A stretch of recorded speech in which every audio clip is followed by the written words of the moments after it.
Yes, people, what's going on? Welcome back to the channel. Hope you guys are all doing well. So Morocco beat Portugal 1-0 thanks to Al Nesri's goal in a historic moment for their nation, for Africa, for the Arab world, as Morocco sealed their place in the World Cup semi-finals. They will play England or France. That will be decided later. My reaction to that will be up later on this channel. Make sure you're hitting that subscribe button. But also, this game was not only historic because we saw Morocco achieve greatness heading towards the semi-finals, but also we saw a great man, Cristiano Ronaldo, heading down the tunnel in tears at the end. And a moment where his World Cup dream has come to an end. Very, very, very unlikely to be playing in the next World Cup. And Cristiano Ronaldo's World Cup hopes are no longer. Now, for me personally, Cristiano Ronaldo didn't need to win the World Cup to prove anything, to me. It would have been a great moment for his career. I would have liked to see it happen. And he would have been able to top off, a magnificent career. But it comes at a point in time where he has no club. I'm sure he'll end up signing for someone. But he has no club at this moment in time. He fell from grace at Manchester United. He wasn't first choice anymore. Fell out with the manager. And now we see him no longer first choice for country. And his World Cup dreams up in smoke, and him heading down that tunnel, whilst many Manchester United fans are kind of laughing at Ronaldo at the moment because of that Piers Morgan interview and everything like that, and a lot of football fans are doing that. I'm not one of those, and I'm sure there's many others that think like me, but I can't help but feel for him, and I think he's made his mistakes, and I think he's responsible for maybe the position he finds himself in. But I do think it's been a mental battle for him to accept that he is no longer first choice. At Manchester United, he could blame Ralph Rangnick for a short while. He scored plenty of goals last season. And he maybe thought, it was just him and Erik ten Hag that wasn't working out. But then he goes to play for Portugal. He goes to play for his country. And then he's deemed no longer first choice for them as well.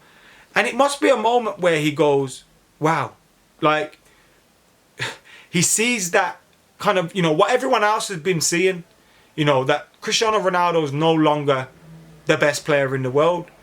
He's no longer at the level that he once was.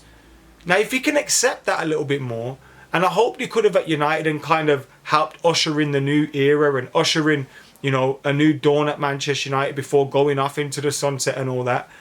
But he's struggled to deal with it. He still thinks he's good enough to be first choice.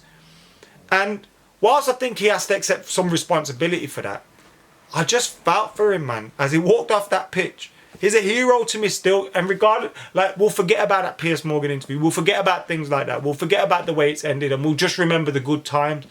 And I still have those good times firmly in my memory. And I just feel for him, obviously as a human being as well. But we can't fathom what it must feel like to be the greatest player on the planet, winning all those Champions Leagues, being top, being number one, and then seeing it just slip through your fingers like sand. Just, it's. I feel for him. I feel for him. But I was absolutely buzzing for Morocco, buzzing for them because they have been phenomenal in this tournament. When you look at some of the teams that they've played against. I don't think they've conceded many. They conceded against Canada in open play. Apart from that, they haven't conceded many goals. Any goals. Beating Portugal today. Beating Spain on penalties. Beating Canada, obviously. Beating Belgium. Drawing with Croatia, a team that are still in the competition.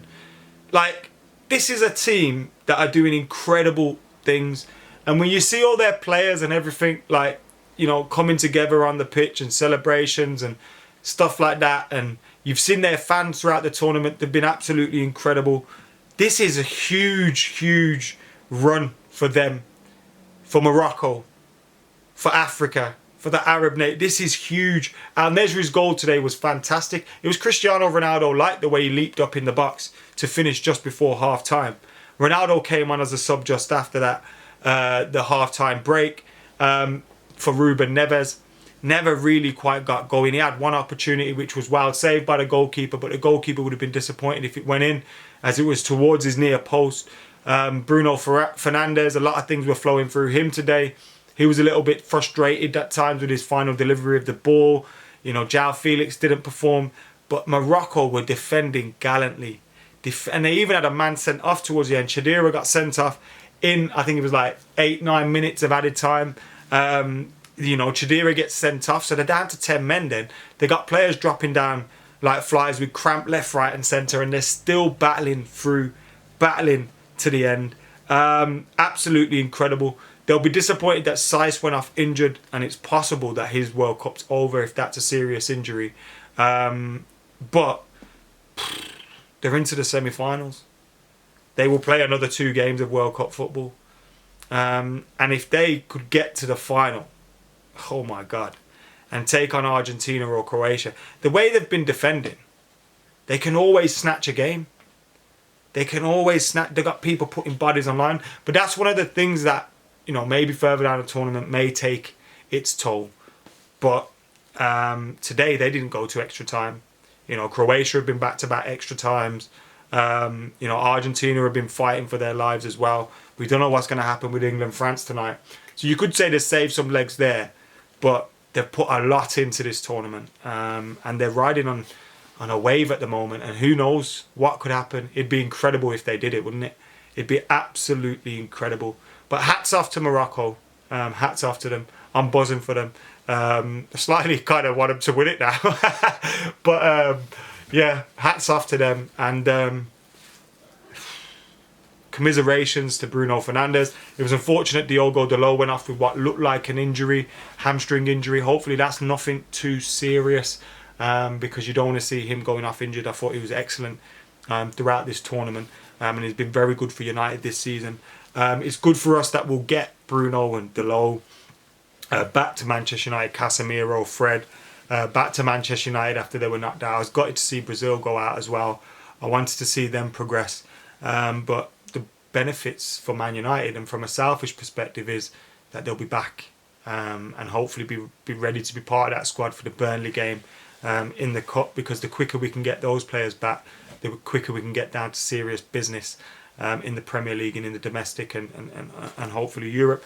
So, yeah, those players are out. Morocco are through. Ronaldo, oh, I know I'm not supposed to feel for him right now, but I really do. It's a shame. And yeah, let us know your thoughts. Well done to Morocco. And I'll see you in the next one. I'll have a reaction video to the England-France game. Manchester United as well are playing Betis at the moment. I'm watching it and I'm talking here. Unfortunately for us, Ted Mengi went off with a hamstring, which looks like a hamstring injury, which is unfortunate for him. But I'll give my reaction to that in the England-France video. I'm not going to churn out 3 videos today. But yeah, that's Morocco. I felt Moroccan watching that. I was sitting right on the edge of my seat, but then I felt bad for Ronaldo. See you in a bit.